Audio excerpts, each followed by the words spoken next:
O nosso mundo está cheio de problemas. Basta olhar ao redor, caminhar pelas ruas, ligar a TV ou simplesmente analisar nossas próprias vidas. Ninguém duvida que o mundo precisa muitas mudanças. Se fizermos uma pesquisa mundial sobre quem acredita em Deus, certamente quase 100% das pessoas responderão que sim. Mesmo se essa pesquisa for feita com os maiores criminosos mundiais, a grande maioria responderá que sim. Então devemos nos perguntar: por que mesmo acreditando em Deus, as pessoas vivem como se Deus não existisse e ainda cometem tantos erros? Somente acreditar em Deus está sendo insuficiente para transformar este mundo em um mundo melhor e para levar as pessoas a viverem uma vida de bem. Para fazer a diferença, precisamos algo a mais. Muito além de acreditar, precisamos aprofundar o conhecimento sobre Deus. Deus é muito mais do que uma doutrina religiosa. É um assunto universal que interfere diretamente em nossas vidas, em nosso dia a dia e define nosso futuro como pessoas, famílias, sociedades, nações e mundo. Será que Deus é indiferente em relação à situação do ser humano? Será que Deus também sente emoções, tais como alegria, tristeza, esperança ou sofrimento? Ou Ele é um Deus indiferente a tudo isso? Quando vemos na Bíblia em Gênesis 6,6, está escrito que quando Deus viu a maldade espalhar sobre a terra, isso fez doer em seu coração. Então, certamente Deus não está indiferente diante da situação caótica e sofrida em que o ser humano está vivendo. O ser humano está inconscientemente em busca de um caminho seguro que possa conduzi-lo à verdadeira felicidade.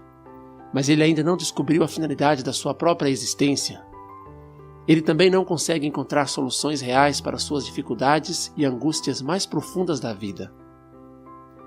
Qual foi o plano original da criação de Deus? Qual foi a finalidade de Deus ao colocar os seres humanos neste mundo? Por que as coisas não saíram bem? O que deu errado? Será que tem uma forma para recuperar ou o mundo ficará eternamente assim? O que tudo isso tem a ver com a minha vida, com a vida da minha família? Onde eu posso fazer a diferença? Este é o primeiro de uma série de vídeos que abordarão estes e outros assuntos importantes.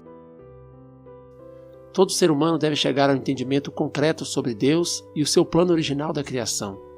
Só assim veremos mudanças reais em nossas vidas e no mundo como um todo.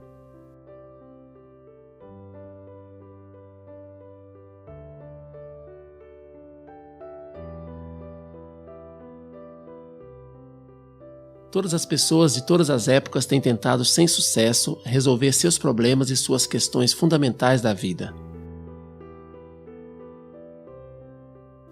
Somente procurando soluções dentro do universo criado, que é o efeito, não conseguiremos soluções verdadeiras e respostas para nossos problemas. Precisamos aprofundar e descobrir a causa que é Deus. Devemos conhecer suas características, as leis que Ele usou na criação, sua finalidade ao criar todo o universo, o seu relacionamento original com os seres humanos e principalmente sobre o seu coração ao criar tudo isso.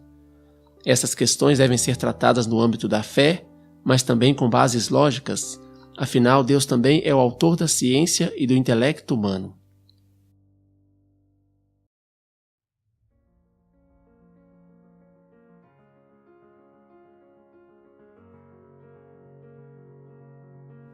De que forma podemos aprofundar o conhecimento sobre Deus, sendo Ele um ser invisível?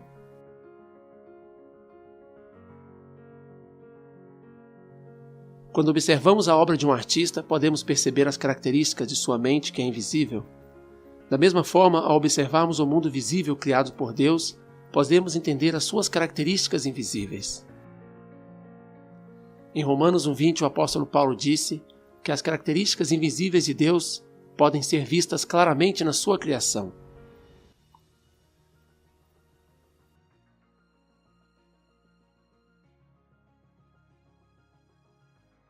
Todo este vasto e completo mundo criado por Deus pode ser dividido em 6 categorias principais: os seres humanos, os animais, os vegetais,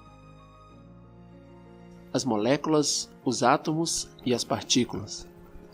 Toda a criação está formada por pares complementares de positivo e negativo. A interação entre positivo e negativo é o que mantém a existência de todos os seres criados.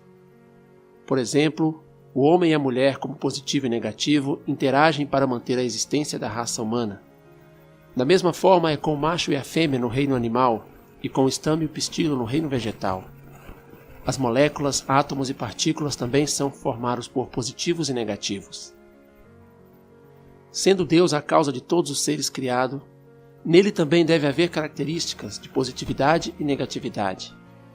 Na Bíblia, Deus diz em Gênesis 1:27 que fez o ser humano semelhante a ele como homem e mulher, ou seja, positivo e negativo.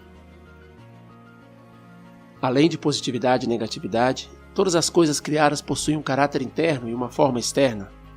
Os seres humanos têm sua mente como caráter interno e o seu corpo como a forma externa. Os animais têm o seu instinto e o seu corpo animal. Na década de 60, cientistas fizeram testes e comprovaram que plantas reagem aos estímulos externos, portanto o reino vegetal também possui seu caráter interno e forma externa.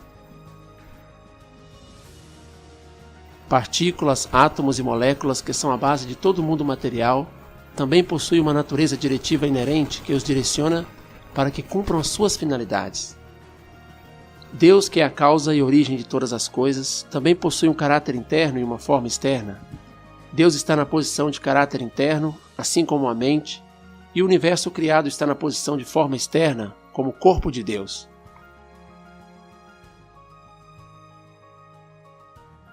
Quando Deus disse que fez o ser humano como sua imagem e semelhança, ele estava destacando a diferença existente entre o homem e o restante dos seres criados. O ser humano foi colocado na posição de filhos de Deus, em uma posição especial dentro da obra da sua criação. Mas devido à queda, ele perdeu a sensibilidade sobre o ideal da criação de Deus e nunca conseguiu experimentar isso como uma realidade. Os seres humanos se distanciaram de Deus a tal ponto que muitos ainda duvidam de sua existência. Ainda precisamos descobrir muitas coisas. Qual foi a finalidade e a intenção de Deus ao nos colocar neste mundo? Quais são as nossas responsabilidades na posição de filhos de Deus? O que precisamos fazer para cumprir a finalidade da nossa existência? E finalmente conseguir a felicidade almejada por todos. Acompanhe os próximos vídeos deste canal e vamos saber mais sobre estes e outros assuntos primordiais para que o ser humano reencontre a sua identidade e posição originais.